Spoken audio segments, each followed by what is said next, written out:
সেজন্য আমরা পড়েনি যে আলহামদুলিল্লাহ। সম্মানিত উপস্থিতি, আমার আগে প্রিন্সিপাল নেসারিয়া কামিল মাদ্রাসা আল্লামা সিদ্দিকী সাহেব আপনাদেরকে বলেছেন যে আমাদের প্রতি আল্লাহ এমন নাখোশ হয়েছেন যে নাখোশ হওয়ার সর্বশেষ স্তরে গিয়ে পৌঁছেছি যে আমরা আগে মসজিদে গিয়া, মাজারে গিয়া, আল্লাহর ঘরে গিয়া,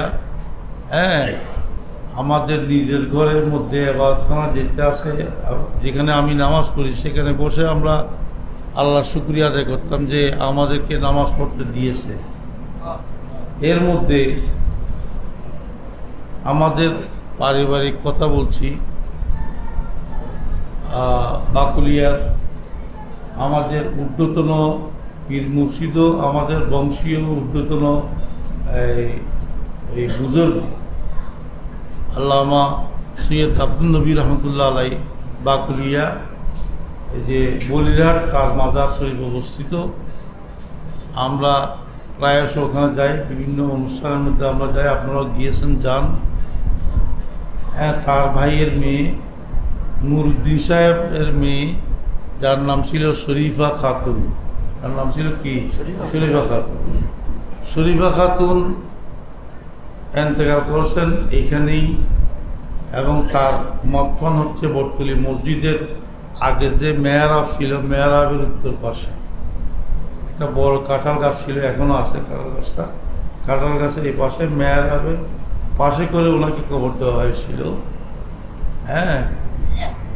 বা আব্বাজানে যেটা বলেছেন যে আগে যে কালামি সওদাগরের কবরের পরে, অর্থাৎ মসজিদের দক্ষিণ পাশে কবরের পরে একটা খালি জায়গা ছিল, কিছু পুরা প্রাচীন কবর ছিল, যেখানে এখন মসজিদ হয়ে গিয়েছে। ওখানে মসজিদ করার ক্ষেত্রে আব্বাজান বলেছিল এক হাতে এক হাত ফাঁক করে ছাদ জমাতে হবে, তারপরে এর উপরে মসজিদ বানাতে হবে। পুরাতন কবর, এগুলো কখন কবর দিয়েছে, এগুলো যেহেতু আমাদের নাম নিশানা নাই, সেই জন্য কবরের উপরে মসজিদ বানানো জায়েজ। তবে জায়েজতে কারণ কীরকম, অন্তপক্ষে 2 বিঘত পরিমাণ খালি রাখতে হবে নিচে। আমাদের এই মসজিদের কনস্ট্রাকশন করার সময় আব্বাজানের এই কথাটা, এই বক্তব্যটা সবাই শুনেছেন, জেনেছেন এবং দেখেছেন। আমি বলতেছিলাম নুরুদ্দিন সাহেব, মৌলানা আল্লামা নুরুদ্দিন সাহেব উনি ছিলেন আমদুরকিল্লা জামে মসজিদের খতিব। আব্দুল নবী রহমতুল্লাহ এই বড় ছোট ভাই মৌলানা নুরুদ্দিন সাহেব ছিলেন আমদুরকিল্লা শাহী জামে মসজিদের খতিব ছিলেন। ওনার মেয়ে বিয়ে করেছিলেন আমার দাদার বাবায়, যার ফলে আব্দুল নবী রহমতুল্লাহ এবং নুরুদ্দিন সাহেব ছিলেন আমার দাদার নানা। আমার দাদার কি নানা, এরা 2 ভাই। তো এরা 3 ভাই মূলত। আর ভাইকে অনেক দিন পরে পাওয়া গিয়েছে এই দিন, ওই যে ওদিকে যেটা নদী গিয়েছে কর্ণফুলী নদীর ওখানে ওনার বডি পাওয়া গিয়েছে। পরবর্তীতে ওখান থেকে আনিয়া এই যে বছরখানেক হবে তো, করোনার পরের কথা, ওনার এই বডিকে পাওয়া গিয়েছে প্রায় 50-60 বছর 70 বছর পরে, এবং 92 বছর পরে ওনাকে পাওয়া গিয়েছে। ওখান থেকে ওনার বডিটা এনে ওখানে একটা মসজিদের পাশে, বাকুলিয়াতেই ওই মসজিদের পাশে দফন করেছে। ওনার 3 ভাইয়ের মধ্যে 1 ভাইকে ওখানে দফন করা হয়েছে। তখন বলছিলাম ওনার বংশের একজন প্রদীপ, যার নাম হচ্ছে শরীফা খাতুন, এর নাম হচ্ছে কি শরীফা খাতুন। ইনি এন্তেকালের আগে ওসিয়ত করে গিয়েছেন যে আমার আসরুজ্জামানের কাছে ছেলে হলে ছেলের নাম নূর ইসলাম রাখবা, ছেলের নাম ইসলাম রাখবা, ছেলের নাম কি রাখবা? ইসলাম রাখবা। আমি তো মরে যাচ্ছি, অতএব আমার এই যে নাতির ঘরের যখন ছেলে হবে তখন তার নাম ইসলাম রাখবা, ইসলাম, শুধুমাত্র ইসলাম রাখবা।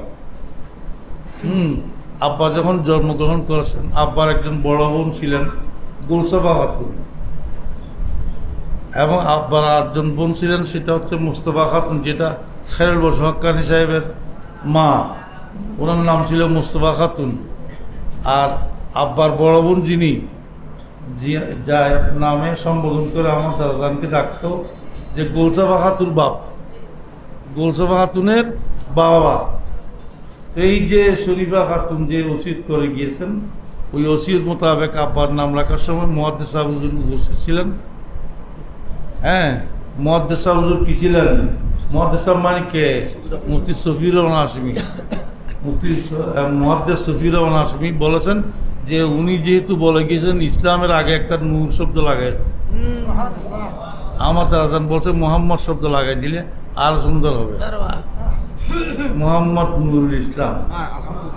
আমার বলার উদ্দেশ্য, আব্বার জীবনী বলানো হয়, আমার বলার উদ্দেশ্য হচ্ছে শরীফা খাতুন শুকর আদায়ের ক্ষেত্র আগেকার মহিলারাও, হ্যাঁ আজকাল কম দেখা যায়, হ্যাঁ নামাজ শেষ করার পরে একটা শুকরের সজদা দেয়, একটা সেজদায় শুকর আদায় করে। জোহরের সময় তিনি জোহরের নামাজ আদায় করে সেজদায় শুকরের মধ্যেই উনি ইন্তেকাল করে গিয়েছিলেন। কে? ওই শরীফা খাতুন। আলহামদুলিল্লাহ। তো আগেকার বুজুর্গান দিনগণ, আগেকার মহিলাগণ, আগেকার পুরুষগণ, আগের বুজুর্গগণ এরকম ছিল। কিন্তু আমরা আপনারা গিয়া মন্দিরে গিয়া আল্লাহর দরবারে শুকরিয়া জ্ঞাপন করছি। নাউজুবিল্লাহ।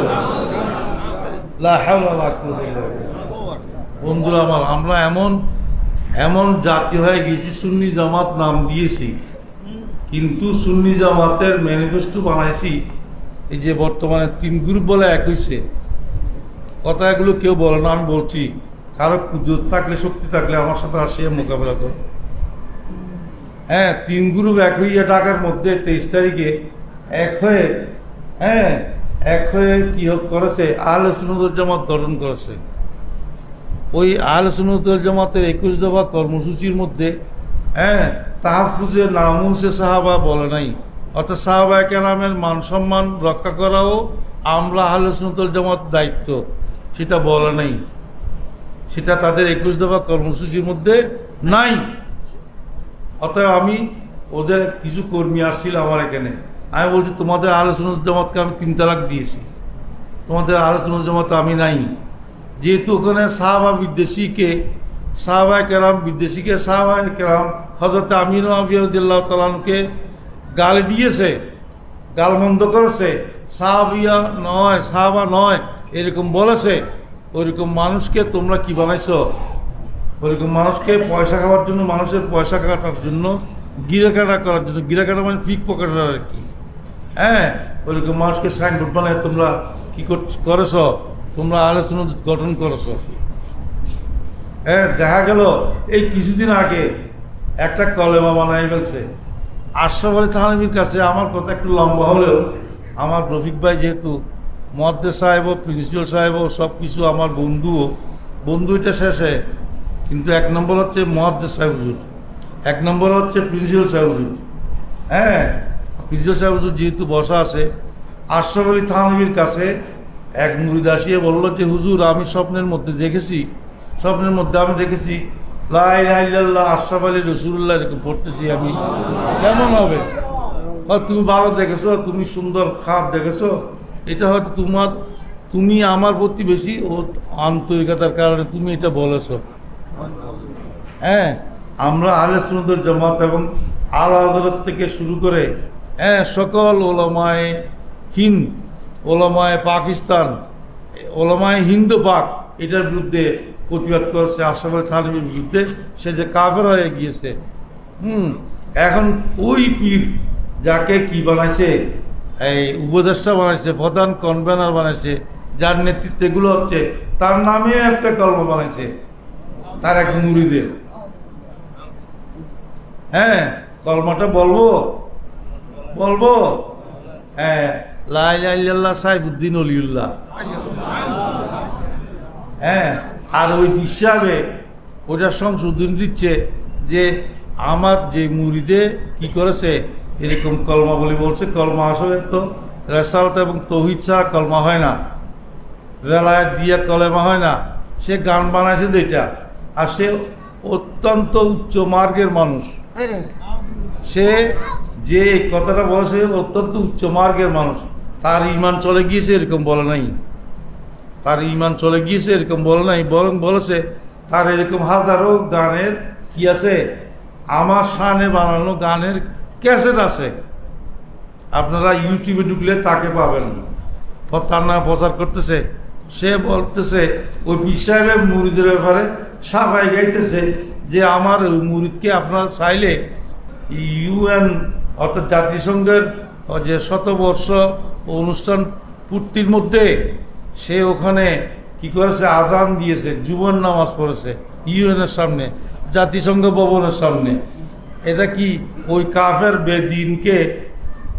বেদিনকে সাফাই গাওয়ার জন্য তিনি এটা বলেছেন, নাকি সে কাফের হয়ে গিয়েছে এটা বলেছেন? কোনটা? নিশ্চয়ই ওইটা বলা কাজ করেছে, আমি পীরানে পীর, বড় পীর, সেটা দেখানোর জন্য এটা করেছে না, তার পরিচয়টা দিয়েছে না। সে হাজার হাজার মানুষ তাকে আমেরিকার নাকি জেলে দিয়েছে, আমেরিকার জেলের মধ্যে আটকায় রাখতে পারে নাই। আপনারা ইউটিউবে পাবেন ওনার বক্তব্যটা। হ্যাঁ, সে জেলে যাওয়ার পরে তাকে ওই নাইজেরিয়ান মানুষ জেলে যাওয়ার পরে তার জেলের মধ্যে হাজার হাজার মানুষকে সে মুসলমান বানাইছে। ফলে আমেরিকা সরকার বাধ্য হয়ে তাকে জেল থেকে ছাড়তে হয়েছে। তাইলে যে মুরিদ কুফরি হয়, মানুষের ইমান আকীদা নষ্ট হয়, এরকম কথা বলার পরেও ওই মুরিদের পক্ষে সাফাই গায়, ওটা কি পীর নাকি আর কি, সেটা আপনারা বিবেচনা করবেন। নাউযুবিল্লাহ বলেন। আমি কারো বদনামি করার জন্য নয়, আম্মা জানেন এই যে এন্তেকাল বার্ষিকী পালনে আপনারা এসেছেন, আমি এসেছি, তার তৌসিফ আমি তার সানাসিবত কী করবো, জীবনে যা দেখেছি ওয়ালদে মুকাররম ইমাম হাশিমের খেদমত ছাড়া তার দ্বিতীয় কিছু ছিল না, দ্বিতীয় কিছু চাহিদা ছিল না। যার মুখে শুনেছি যে তোমার বাবার রুমে আমি থাকতে ভয় করি, ভয় লাগে। কিছুদিন আম্মাজান আব্বাজানের সাথে মনোভঙ্গ নয়, হ্যাঁ, আম্মা ভয় করে অন্য রুমে থাকতো। আব্বাজান আমাকে বলল তোমার আম্মা এখানে থাকে না কেন? আমাদের ওই যে বিতাড়িত এবং ডাকাত সেক্রেটারি একজন ছিল না, মাহবুবকে একটা ফার্ম মাইতে বলছে খাইটার মতো করে, যে চতুর্দিকে ঘেরাও দিয়া। হ্যাঁ, আম্মা কয়েকবার পরে গেছিল বিছান থেকে, সেই জন্য বলেছিল। এরপরে আম্মা ওখানে থাকে না, চলে গেছে অন্য রুমে থাকার জন্য। আব্বা আমাকে বললো যে তোমার আম্মা কি আমার উপরে রাগ করেছে নাকি? দেখেন স্বামী স্ত্রীর প্রতি কত ভালোবাসা। আমি আম্মাকে গিয়ে বললাম যে আপনি এখানে কেন থাকেন, আব্বা ওখানে কষ্ট হয়, রাত বিয়েরা আব্বা উঠে, হ্যাঁ, আপনি ওখানে থাকবেন না, আব্বা আপনার জন্য ওখানে চৌকি বানাইছে, পালং বানাইছে ভালো করে, আপনি যেন পরে না যান, আপনি ওখানে কেন থাকেন? তো আম্মা যেন আমাকে বললো না আমি ওখানে থাকবো না, ওখানে আমি রাত্রে গভীর রাতে দেখি সাদা সাদা কাপড় মানুষ ওখানে বসে পড়তেছে, জিকির আসকার করতেছে। আমার ওগুলো দেখে ভয় লাগে, আমি যখন আব্বাকে বললাম যে ভয় করার কিছু না, আমি তো আসি, তুমি বলে দাও ভয় করার কিছু নেই, থাকতে এখানে আসিয়া ওরা কিছু করবে না। উনি ওরকম মা, আমাদের মায়ের কদর আমরা করতে জানি নাই, আমরা মা হারাইয়া, অর্থাৎ উপরের আকাশ নিচের জমিন, আমাদের উপরে আকাশও নাই নিচের জমিনও নাই। যার পিতামাতা নাই তার উপরে আকাশও নাই, উপরে সম্মানও নাই, নিচের জমিনও নাই। এখন হারাইয়া আমরা বুঝতেছি কদর দানি আমরা করতে জানি নাই। হযরতে আলকামার কথা আমি বলবো না, লম্বা হয়ে যাবে। হ্যাঁ, আরো এরকম অনেক মা বাবার নাফরমানি তো নয়, আলকামা থেকে সাহাবা থেকে নাফরমানি নয়, মা একটু মাইন্ড করেছে, মাইন্ড করা মানে একটু মনে একটু অন্য মনস্ক, অন্য কিছু মনে এনেছে, আমার বউর কথা কোনো ধরতেছে কিনা। সেই জন্য আলকামার রূপ কবজ হচ্ছে না। আমার সরকারের দরবারে সরকার দরবার থেকে দুজন সাহাবা বেলাল সহ গিয়েছিল। আলকামা কে কলমা পড়াতে চাইল, কলমা পড়তে এমনি অন্য কথা বলতে সে পারতেছে, কিন্তু কলমা যখন পড়াচ্ছিল তখন তার মুখ শক্ত হয়ে যাচ্ছে, কলমা উচ্চারিত হচ্ছে না। জিজ্ঞেস করেন মুহাদ্দিস সাহেবের সামনে আমি কথাগুলো বলতেছি। শেষ পর্যন্ত তার মাকে, তার ভাই বেড়াদের সবাইকে ডেকে আনলো। আমার সরকার উপস্থিত হলো, বললো, মা কাছে জিজ্ঞেস করলো, তুমি তোমার ছেলেকে বদদুয়া করছো কিনা? কারণ আমি কোনো বদদুয়া করি নেই, কখনো কোনো বদদুয়া করি নেই, আমি কখনো কোনো বদদুয়া করি নেই।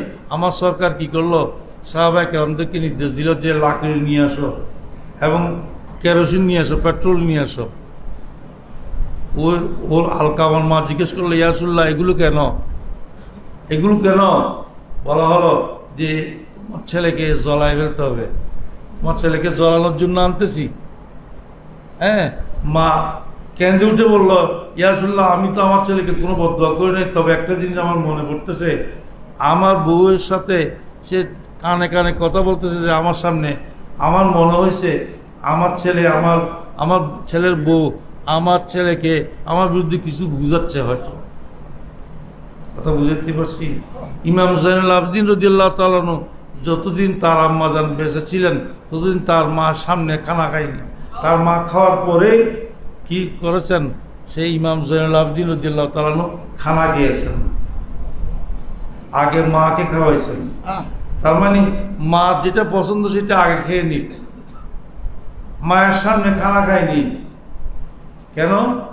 মা আমার খাবারের মধ্যে কোনো বস্তু, কোনো কিছু যদি ইমাম যায় আমার মায়ের যদি পছন্দ হয় আমি খেয়ে ফেলি, তাহলে আমার মায়ের কষ্ট আসবে। ইমাম জাইনুল আবদিনকে চিনেন? ইবনে মাজাহ শরীফের মধ্যে একটা রওয়ায়াত রয়েছে, প্রথম দিকে এই 35 পৃষ্ঠা অথবা 37 পৃষ্ঠার মধ্যে আছে। ইমাম জাইনুল আবদিন, মৌলা আলী, ইমাম হাসান, ইমাম হুসাইন, ইমাম জাইনুল আবদিন, ইমাম মুসা কাজেম, ইমাম জাফর সাদেক, হ্যাঁ, এরা 6 জনের নাম পড়ে, হ্যাঁ, হযরত আবু সালাত রাদিয়াল্লাহু তাআলা থেকে হাদিসটা বর্ণিত হয়েছে। ইবনে মাজাহ শরীফের মধ্যে হাদিসটা রয়েছে যে যে এই যে এদের নাম তেলাওয়াত করে যদি কি করা হয়, কোনো মানে দীর্ঘদিনের পাগলের উপরে দম করা হয় এই নামগুলো, তাহলে এই নামগুলোর উসিলায় কি হয়ে যাবে, এই বিমার রোগ ভালো হয়ে যাবে, পাগল ভালো হয়ে যাবে। এর মধ্যে অন্যতম একজন ইমাম জাইনুল আবদিন রাদিয়াল্লাহু তাআলা, জাইনুল আবদিন, জাইনুল সাজিদিন, ইমাম জাইনুল আবদিন। আমাদের মা জান, তিনি কখনো অসন্তুষ্ট শব্দ বলতে মুখের থেকে বের করে নেই আব্বাজানের কথার উপরে, এবং আম্মাজান সবসময় বলতো, আমি তোমার বাবার আগে চলে যাব। জান্নাতি মহিলাদের আলামত বলেছেন আমার রাসূল, হাদিসে পাকের মধ্যে আছে, জান্নাতি মহিলাদের আলামত হচ্ছে যে মহিলা স্বামীর হাতের মধ্যে মারা যায় সেই মহিলা জান্নাতি মহিলা। আমার সরকার বলেছে। আম্মাজান 2017 সালে ইন্তেকাল করেছেন, আর আব্বাজান গিয়েছেন 2020 সালে। কথা বুঝতে পারছি? 3 বছরের ব্যবধানের মধ্যে এরকম একজন মহিষী রমণী, এরকম একজন মহিষী রমণী, যিনি একাধারে হোস্টেলে ছেলেদের খানা রান্না করতেন, আমরা ভাইদের রান্না বান্না করতেন, হ্যাঁ, সবাই রান্না বান্না করতেন। রাতের 2টা বাজায় আব্বাজানে একদল মানুষ নিয়ে আসতো, বয়ানের মা খানা আছে, বলতো যে খানা নাই। প্রত্যেক দিন আপনি এরকম এগুলো কি করেন, এরকম কখনো আমরা শুনিনি। আগে আমাদের ঘরের মধ্যে চাষ হতো, গরু রেখে জমিনে চাষ করতো এবং ধান আনতো। ধানগুলো সুরে আনার পরে নিজেই কোনো কর্মচারী, কোনো মহিলা রাখা ছাড়া আম্মাজান নিজেই এগুলো চাল করে নিতেন। যেভাবে কি হ্যাঁ, সালান কুলা দিয়া জাল দিয়া চাল করে নিতেন। চাষের ধানের ভাত আমাদের ঘরের মধ্যেই। বর্গা চাষ দেওয়ার পরেও আম্মাজান কখনো কাউকে ডাকে নেই। স্থানীয় কিছু মহিলা আব্বাজানের মহিলারা আসে বললেও কি করতো না, ওগুলো ওদেরকে বলতো না না না অসুবিধা আছে। আমরা আজকে ওইরকম একজন মহিষী রমণী, এই রমণীর উসিলায় আমি মনে করি ইমাম হাশিমি যে দোয়াটা তিনি পেয়েছেন, ইমাম হাশিমি যে নজরে করম তিনি পেয়েছেন, বাংলার জমিনে আমি এরকম কোনো মহিলার কথা শুনি নেই। পাশাপাশি নামাজ কাজা আমি দেখি নাই, পাশাপাশি কোরআন তেলাওয়াত, ওয়াজিফা তেলাওয়াত, ওগুলো কোনো ছাড়া নেই। যত পীর বুজুর্গ আছে প্রত্যেক পীর বুজুর্গ আছে হাত দিয়া ওই যে বায়াতে তাবাররুক এবং বায়াতে তওবা করতেন। যত বুজুর্গ আমাদের ঘরে আসতেন প্রত্যেক বুজুর্গের হাতের মধ্যে বায়াতে তওবা, বায়াতে অনেকবার হওয়া যায়, একটাকে বায়াতে তওবা বলা হয়। এক পীর মুরিদি বায়াত আছে, বায়াতে কি আছে, তাবাররুক আছে, বিভিন্ন রকম যুদ্ধের জন্য বায়াত আছে, আমি জিহাদ করতে যাচ্ছি জিহাদের জন্য বায়াত আছে। কথা বুঝতে পারছি? আম্মাজান প্রায় পীর বুজুর্গের হাতের মধ্যে বায়াত গ্রহণ করেছেন, বায়াতে তওবা করেছেন, আব্বাজানের ব্যবস্থা করে দিত। অন্যান্য মানুষদেরকে, অন্যান্য মহিলারা যখন আব্বার কাছে বায়াত হতো, আম্মাজানও ওখানে ওই যে রুমালটা ধরতেন না। প্রত্যেকটা বায়াতের মধ্যে এমন কোনো বায়াত ঘরের মধ্যে আব্বার কাছে বায়াত হয়েছে মহিলারা রুমাল ধরে, ওই বায়াতের এই রুমালটা আম্মাও ধরেছেন। তাড়াতাড়ি করে উজু করে, ও খানা চুলের উপরে আছে, রান্নাঘরের মধ্যে আছে, তাড়াতাড়ি উজু করে আসিয়া ওখানে বসছেন। এরকম রমণী, এরকম মহিলা আব্বা জানে কিছু কিছু ওনার জীবনী স্বামী স্ত্রীর জীবনী নিজের হাতে লিখেছেন। তাজকিয়াতুল কেরাম এমএস কতর উত্তর করে বেড়েছেন। তাজকিয়াতুল কেরাম 3 খণ্ড, তৃতীয় খণ্ড না দ্বিতীয় খণ্ডের মধ্যে লিখেছেন আমার দাদার নাকি 1976 সালে না 74 সালে কি করেছেন, আমাদের আব্বাদেরকে 3 ভাইকে জুদা করে দিয়েছেন। জুদা করা তো বুঝেন, ভিন্ন ভিন্ন খাওয়ার জন্য, পৃথক খাওয়ার জন্য। অথচ আমার দাদা ইন্তেকাল করেছেন 1969 সালে। তাইলে কবর থেকে উঠিয়ে আসিয়া, কবর থেকে উঠিয়ে আসিয়া জ্ঞান পাপি কতগুলো আমাদের ফ্যামিলির মধ্যে আছে জ্ঞান পাপি। তারা বলে যে দাদাজান কবর থেকে উঠে আসে 1976 সালে কি করে দিয়েছেন, এই হাশিমি পরিবার 3 ভাইকে জুদা করেছেন। নাউজুবিল্লাহ বলেন না। এগুলো এই সমস্ত জ্ঞান পাপীদের প্রতি ধিক্কার। কথা বুঝতে পারছি? খবরদার, হুঁশিয়ার। ইমান নিয়ে যেমন চিনিমিনি খেলতেছে, আমাদের ফ্যামিলিকে নিয়েও চিনিমিনি খেলতেছে। অনেক ডাকাতরাও এখানে পড়েছে। আল্লাহর রহমতে আমরা অনেক ডাকাত, মোনাফিক, সিটিং, বাটপারকে এখান থেকে বিতাড়িত করেছি, অবাঞ্ছিত ঘোষণা করেছি। সামনে ইনশাল্লাহ আমরা আপনার সতর্ক থাকব। সাহাবায়ে কেরাম সবাই মিয়ারে হক, সত্যের মাপকাঠি, ঠিক কিনা?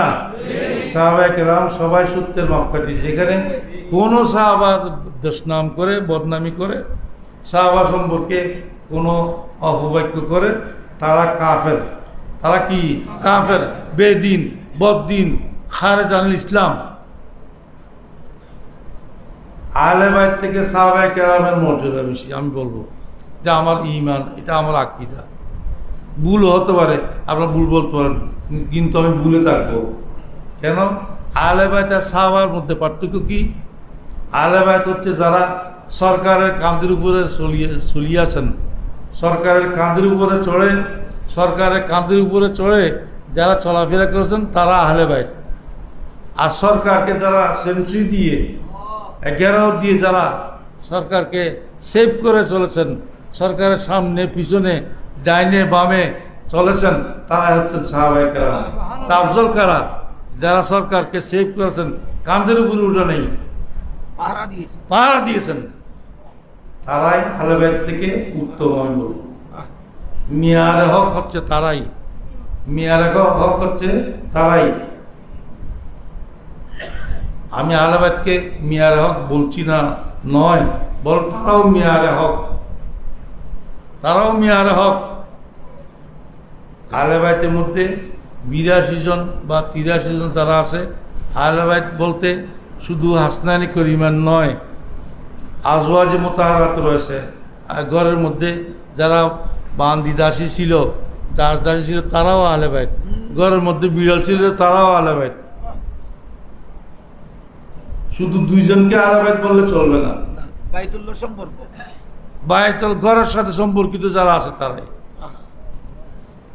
সেই জন্য গরম সুন্নি হইয়া বা নরম সুন্নি হইয়া, হ্যাঁ, পাকিস্তান অবস্থা দেখতেছেন না, এদিন 250 উপরে মানুষ মেরে ফেলছে সুন্নি। মুফতি খাদিমুল ইসলাম রজবি রহমতুল্লাহ নেতৃত্বে লব্বাইক ইয়া রসুল্লাহ, এই যে তাহারিকে লব্বাইক ইয়া রসুল্লাহর আয়োজনে ফিলিস্তিনের পক্ষে যে মিছিল করেছে, ওখানে 250 উপরে মানুষকে গুলি করে হত্যা করেছে নওয়াজ শরীফের দলে। আর ওই নওয়াজ শরীফের দলের মানুষেরা আমার দেশে আসিয়া পিরানে বিধ্বস্তিগির হয়ে যায়। আজ পর্যন্ত একটা বিরুদ্ধে বিবৃতি দেয় নাই।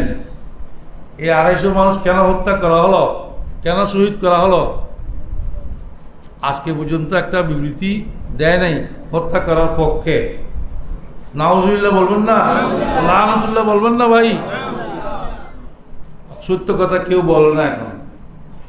আপনারা সবাই তো ইউটিউব নিয়ে বসে আছেন, এগুলো আপনারা দেখেন।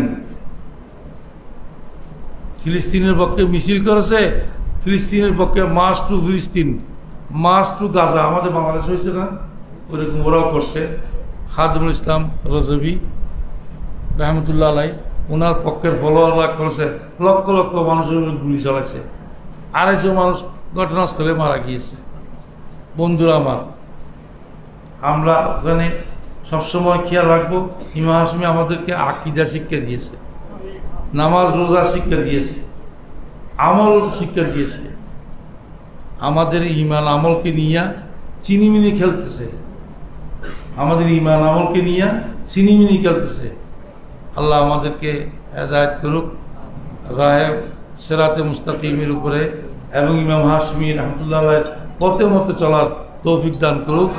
এবং আম্মাজান পুরে জান্নাত হাশমি রহমতুল্লাহ আজকে যে ইশারা সওয়াব মাহফিলে আমরা যে শরীক করতে পেরেছি, তার উসিলায় এবং আমাদের মরহুমিনদেরকেও আল্লাহ রাব্বুল আলামিন জান্নাতুল ফেরদাউসের আলা মাকাম দান করুক।